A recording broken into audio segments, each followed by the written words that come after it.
Kanchipuram వకుడా silks నాణ్యత మా ప్రాధాన్యత. మదీనాగూడ, మియాపూర్, హైదరాబాద్ లో త్వరలో శుభారంభం.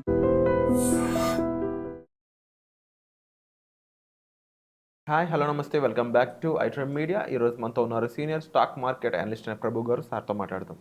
Hi sir. హలో అండి. సార్, ట్రెడిషనల్ ఇన్వెస్ట్మెంట్స్లో ఎఫ్డి అనేది చాలా కుటుంబాలకు బాగా అలవాటైన పరిచయం అయిన ఒక ఇన్వెస్ట్మెంట్ ఆప్షన్.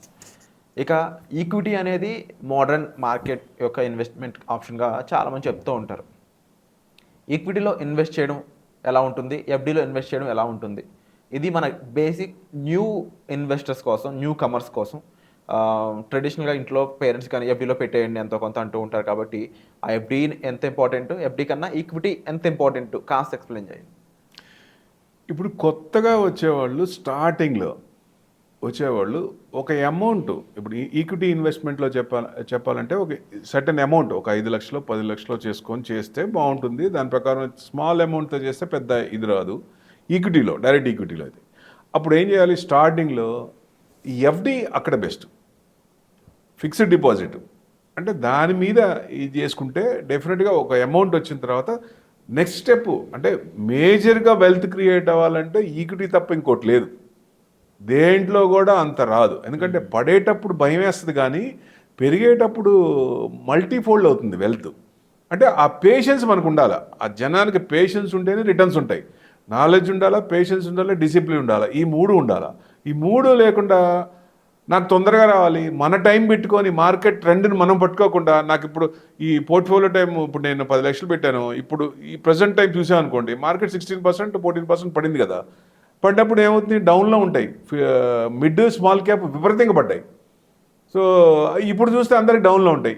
ఇప్పుడు ఎవరికి చూస్తే చోటలు వస్తాయి, అమ్మ మేము పెట్టింది ఏంటి, అసలు రిటర్న్స్ ఏంటి ఈ సంవత్సరం అని. కానీ ఇది మన ట్రెండ్, మన టైం చూస్తున్నాం. కానీ మార్కెట్ కొంత క్వశ్చన్ టైము ఇవ్వాలి కాబట్టి ఆ టైంను బట్టి రిటర్న్స్ వస్తాయి. కాబట్టి పేషెన్స్ ఉండాలి. అదే ఎఫ్డీలో మీకు ఇన్ఫ్లేషన్ ఇది కూడా బీట్ కాదు, ఇంట్రెస్ట్ కూడా వర్కౌట్ అవ్వదు, పెద్ద ఇంట్రెస్ట్ కూడా ఇప్పుడు ఎక్కువ మూమెంట్ కూడా రాదు కదా దాంట్లో. సో ఇనీషియల్ స్టేజ్లో ఫస్ట్ లెగ్ మనం ఈక్విటీ మార్కెట్లో రావాలంటే ఫస్ట్ సపోర్ట్ నేను ఎఫ్డీని తీసుకొని ఎఫ్డీ నుంచి ఇటు రమ్మంటాను ఎవరినైనా కానీ, సర్టెన్ అమౌంట్ పెట్టుకొని, అది బెస్ట్. లేకపోతే ఇమీడియట్గా ఎక్కువ అమౌంట్ ఉన్నప్పుడు డైరెక్ట్గా రావచ్చు. ఎవరైనా చిన్న చిన్న ఇన్వెస్టర్స్ ఉన్నప్పుడు స్మాల్ అమౌంట్తో ఉన్నప్పుడు ఎస్ఐపీలు చేస్తారు. అదే కొంచెం ఈక్విటీలో ఇన్వెస్ట్మెంట్ చేయాల్సినప్పుడు అది బేస్ చేసుకొని దాని అనుగుణంగా మనకు ఈక్విటీకి వస్తే ఎక్కువ రిటర్న్స్ వచ్చే అవకాశాలు ఎక్కువ ఉంటాయి. ఎందుకంటే ఈక్విటీ స్టేబుల్గా ఉండదు, ఎఫ్డీ అనేది కంటిన్యూస్గా దాని ప్రకారం ఉంటుంది, ఎక్కువ రిటర్న్స్ రావు, ఎక్కువ దానికి లాభం అనేది ఎక్కువ ఇంట్రెస్ట్ వర్కౌట్ అవ్వదు. సో దానివల్ల మనం చేస్తే ఇప్పుడు ఈక్విటీలో వెళ్ళాం అనుకోండి, అది మహాసముద్రం. మనం చేసే ఐడియాస్ని బట్టి ఉంటుంది, మనం చేసే ప్లాన్ బట్టి ఉంటుంది. మనకి కరెక్ట్ రీసెర్చ్ అనలిస్ట్ ఎవరున్నారు, ఎవరిని మనం ఇది పెట్టుకున్నాం, వాళ్ళని ఎలా ఫాలో అవుతున్నాం, వాళ్ళు చెప్పేది కరెక్ట్ కాదా. ఎందుకంటే గుడ్డిగా ఎవరు చెప్పేది నమ్మొద్దు అనమంటలో నేను, ఎవరిని చెప్పినా నమ్మొద్దు.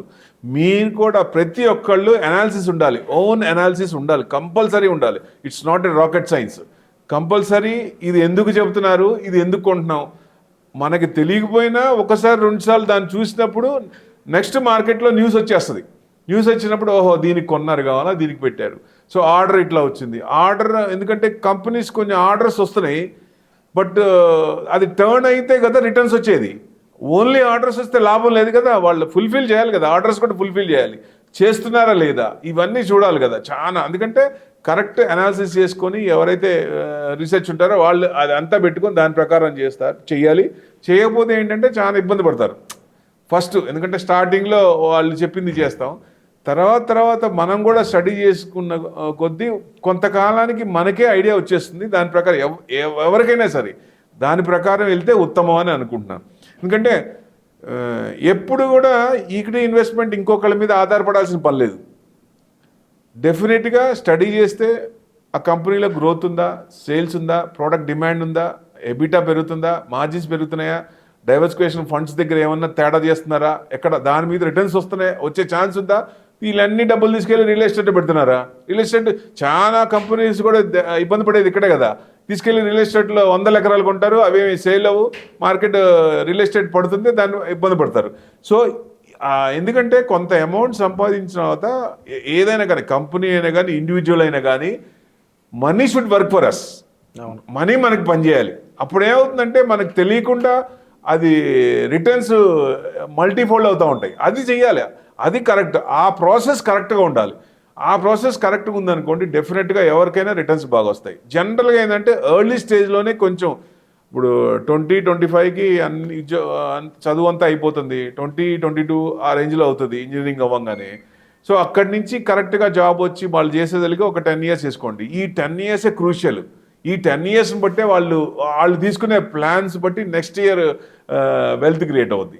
సో ఇది దీని ప్రకారం చేస్తే ఉత్తమం, 100% రైట్ ఉంటుంది. యూజువల్లీ సార్ ఇప్పుడు అమౌంట్ బట్టి కూడా అని చెప్తున్నారు కదా, ఇప్పుడు ఫర్ ఎగ్జాంపుల్ ఎఫ్డి అనేది ఎంతవరకు సేఫ్, ఈక్విటీ అనేది ఎంతవరకు సేఫ్ అనే ఒక జానర్ కూడా మాట్లాడదాము. ఈక్విటీలో డెట్ ఇన్వెస్ట్మెంట్లు ఉంటాయి అంటారు కదా, రిస్క్ మేనేజ్ చేసుకోవడం కోసం. ఆ రిస్క్ మేనేజ్ ఎఫ్డీతో చేసుకోవచ్చు కదా. ఎఫ్డీలో పెద్ద ఇంట్రెస్ట్ వర్కౌట్ అవ్వదు కదా. అక్కడ ఈక్విటీలో డెట్ మేనేజ్మెంట్, డెట్ మార్కెట్ తో కూడా ఇంట్రెస్ట్ అంత రాదేమో. 8% వస్తుంది డెట్ మార్కెట్లో పెట్టుకుంటే. ఎఫ్డీలో ఇప్పుడు మార్కెట్ బాగా ఫ్లరిష్ అవుతుందండి, ఈక్విటీ మార్కెట్లో పెడతాం. సపోజ్ కొంతమంది ఏం చేస్తారు, ఈ లాస్ట్ 5 months నుంచి మార్కెట్ పడుతుంది కదా, ఈ సెప్టెంబర్ నుంచి అయిపోయిన తర్వాత అక్టోబర్ నుంచి చాలా మంది ఏం చేస్తారు, డెట్కి డైవర్ట్, అక్కడ అమ్మేసుకొని క్యాష్గా చేసుకొని అక్కడి నుంచి డెట్లో పెడతారు. అంటే డెట్లో పెట్టుకున్నప్పుడు ఏంటంటే కొంచెం గ్యారంటీ 8-9%. గ్యారంటీ అంటే 100% గ్యారంటీ అని కాదు, దాంట్లో కొంత 8-9% అనేది వచ్చే అవకాశాలు ఎక్కువ ఉంటాయి. మళ్ళీ మార్కెట్ టర్న్ అవుతుంది, బేస్ ఫామ్ అవుతుంది, మళ్ళీ జూమ్ అవడానికి ఛాన్స్ ఉంది అనుకున్నప్పుడు డెట్ నుంచి మళ్ళీ ఇటే వస్తాయి. ఎందుకంటే షార్ట్ పీరియడ్ మనకి ఇన్ఫ్లేషన్ 9%, 7%, 8% వచ్చిన ఇన్ఫ్లేషన్ బీట్ అయినట్టే కదా. సో నార్మల్గా ఉండేదానికంటే డెట్ మీద కొంచెం బ్యాలెన్స్ అవుతుంది కాబట్టి దాని ప్రకారం డెట్కి మార్చుకుని డెట్ నుంచి ఈక్విటీకి మార్చుకుంటారు. అదే మీకు ఎఫ్డీలో ఏం వర్కౌట్ అవ్వదు కదా. ఎక్కువ మంది కూడా ఇది గారు దాన్ని అసలు ఛాన్సే లేదు. నేను చెప్పేది ఏంటంటే 100% ఈక్విటీ ఉన్నంత సులభం ఇంకోటి లేదు. ప్రొవైడెడ్ కొన్ని ఈక్వేషన్స్ ఉంటాయి, ఆ ఈక్వేషన్స్ ప్రకారం మనం వెళ్ళాలి, దాని ప్రకారం వెళ్తేనే. ఎందుకంటే ఓవర్ నైట్లో నాకు రావాలనుకోవద్దు, లాంగ్ టర్మ్ వ్యూ ఉండాలి, వెల్త్ క్రియేట్ అవ్వాలి. ఎందుకంటే ఇప్పుడు ఎస్ఐపి చూడండి, ఫస్ట్ 3 yearsలో పెద్ద అమౌంట్ రాదు, బట్ 15 years 20 years పెట్టినప్పుడు నెక్స్ట్ 5 years తర్వాత 6 years తర్వాత మల్టీ ఎక్కువ వస్తూ ఉంటుంది. సో దాని మీద ఇంట్రెస్ట్ వర్కౌట్ అవుతుంటుంది. కాబట్టి అట్లాంటివి ఉన్నప్పుడు లాంగ్ టర్మ్ వ్యూ పెట్టుకొని దాని ప్రకారం ఇది చేసుకుంటే బెస్ట్. ఎందుకంటే మనకున్న క్యాపిటల్ని కూడా డివైడ్ చేసుకోవాలి, short term, mid term, long term. మన క్యాపిటల్ పెరుగుతున్న కొద్దీ దాన్ని డివైడ్ చేసుకొని, లాంగ్ టర్మ్ అనగానే మనకు కూడా టేస్ట్ అంత ఉండదు. షార్ట్ టర్మ్ అంటే కొంత రిటర్న్స్ మనకు వస్తున్నాయి అన్న సంతోషం కూడా కలుగుతుంది, డబ్బులు వస్తున్నాయి అన్న భావన కూడా కొంచెం హుషారునిస్తుంది. సో అందుకని కొంచెం షార్ట్ టర్మ్ పెట్టుకొని 5-10% వచ్చినప్పుడు ఎగ్జిట్ అవుతూ, లాంగ్ టర్మ్ మీరు 20% అబోవ్ మల్టీ బ్యాగర్స్ మంచి కంపెనీలు పెట్టుకోవచ్చు. సో దాని ప్రకారం వెళ్తే మంచిదని ఉద్దేశం. సో విన్నారు కదండి, ముఖ్యంగా సార్ చెప్పిన ఎఫ్డి వర్సెస్ ఈక్విటీ అనేది. ఇందులో ఇంకా మీకు డౌట్స్ ఉన్నట్లయితే మీరు సార్ని సంప్రదించవచ్చు. మరీ ముఖ్యంగా మన ఇన్వెస్ట్మెంట్స్ అనేవి మనకు ఉపయోగపడాలి. లాంగ్ టర్మ్లో రిటైర్మెంట్ అనేది దానికి ఒక టైప్ ఆఫ్ ఇన్వెస్ట్మెంట్ అనేది ఉంటుంది. But at the same time ప్యాసివ్గా ఇన్కమ్ క్రియేట్ చేసుకోవడానికి ఇన్వెస్ట్మెంట్స్ ఏ విధంగా ఉపయోగపడతాయి అనడానికి కూడా మీరు సార్ని కాల్ చేసి సంప్రదించినట్లయితే రైట్ సజెషన్ అనేది మీకు ఇవ్వడం జరుగుతుంది. అలాగే రైట్ గైడెన్స్ ద్వారా మీరు మంచిగా ఇన్కమ్ అనేది ఎర్న్ చేసుకోవచ్చు. సో వచ్చే ఎపిసోడ్లో మళ్ళీ కలుద్దామండి. Thank you so much.